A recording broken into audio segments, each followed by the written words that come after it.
what's like I guess I'll call kind of like a turning point, a critical moment in your life? I think we all have a number of these that really shift the trajectory in our life, depending on the decisions that we make in those moments, and kind of that fork in the crossroads. A lot of people, especially this last year and a half, are in that moment. They're trying to figure out which way to go.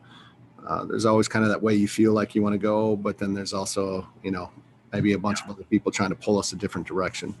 What's a moment for you? Obviously, you made the decision that you did, which has you where you're at today, but had you decided differently, could be in a very different place. There's a time or two you can share with the listeners that might be in that moment right now? For sure. So the first would be what that story I mentioned earlier in college, when this guy just happened to mention this book, 2 seconds out of the side of his mouth as he was giving a lecture. And something told me, go read that. And that started all, my whole journey in reinventing myself. The second one would be probably choosing to quit my real estate job. I was selling real estate. I was selling land before I started my delivery service. Okay. And we were stuck in the office for sometimes 12 to 15 hours. This was 2006, 2005, 2006, half of 2007, when the things were going crazy, before the bust. And we were just selling land like hotcakes, and we had to be in the office for these prolonged periods of time. The phones were ringing off the hook.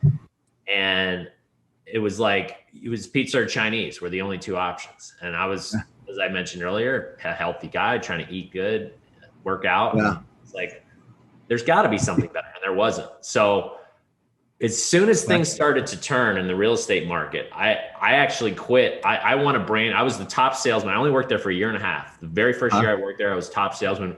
We were making so much money with the company. My prize for being the top salesman was a brand new Range Rover. That's how well this company was doing. And so I was like the last in, and then the first I was like, I'm out. And because I had this idea for this delivery service. Yeah. People need this. And I quit, and people were like, you're crazy. Like, what are you doing? Like, this is just a blip, it's going to come back. And I was like, no, man, the party's over. Like, this is it.